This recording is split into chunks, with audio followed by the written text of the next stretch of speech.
طبعا يبقى ده عرف ما بيننا ان احنا لازم نجدد الجلسات دي مع بعض كتير في المرحله الجايه، ولازم نخلي حضراتكم تبقوا عارفين ايه اللي بيحصل جوه الجامعه، بالذات ان احنا داخلين على حدث كبير اللي هو اسبوع شباب الجامعات. المرحله الجايه مرحله تنمويه كبيره في جامعه بني سويف، زي ما حضراتكم شايفين وحضراتكم تفضلتوا وقلتوا زياره للجامعه كلها، تشوفوا عدد المنشآت اللي طالعه في الوقت الحالي، التجهيزات، التطوير، الصيانات. الجامعه ما حصلش فيها صيانات من يوم ما اتعملت. احنا لغايه دلوقتي صارفين حوالي، كان لسه بيقول لي احنا الاسبوعين دول بس صارفين حوالي 8 مليون جنيه صيانات على الحمامات والمدرجات يعني. فاحنا في المرحله دي فعلا مركزين جدا في الموضوع بتاع التنميه والتطوير بتاع الجامعه، وعايزين مساعده حضراتكم لينا في المرحله دي. وكلنا رجاء اي خطا حضرتك شايفه لازم يبقى فيه اخطاء. طبعا الاخطاء موجوده ومش هتنتهي، انما اهم حاجه ان الخطا لما نشوفه لازم نصلحه فورا، لان كلنا في نفس الاتجاه، كلنا عايزين مصلحه عامه، كلنا عايزين مصلحه الجامعه ومصلحه البلد. مصلحه البلد قد يكون اختلاف الرؤى والاتجاه، انما كلنا لينا نفس الاتجاه.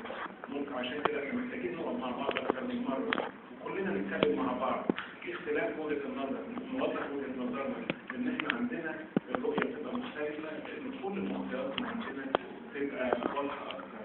احنا عندنا التمويل، احنا عندنا مشاكل اداريه، احنا عندنا بعض المشاكل. اللي هيقول ان الجامعه ما فيهاش مشاكل يبقى غلطان، اللي هيقول ان الجامعه ما فيهاش اخطاء يبقى غلطان، اللي يقول الجامعه ما فيهاش فساد يبقى غلطان. صح ان احنا نقول ان عندنا الكلام ده عشان نعرف نحل.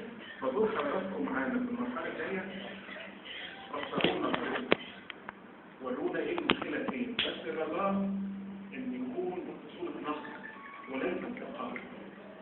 حضرتك قول لي النقد كذا واحنا بنختلف اللي بنعمله مع بعض كذا، انما ما هوش الغرض الاثاره عشان الاثاره، هو الغرض ان احنا المصلحه حضرتك بتقول على مشكله موجوده للمصلحه العامه.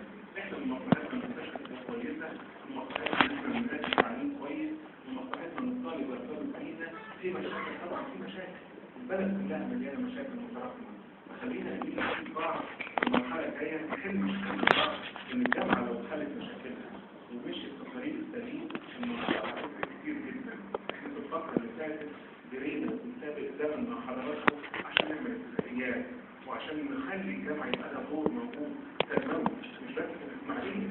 احنا جرينا على بورسعيد وجرينا على السويس وجرينا دلوقتي كمان العريش لينا دور كبير في الاستاذ والدكتور سامي فيه.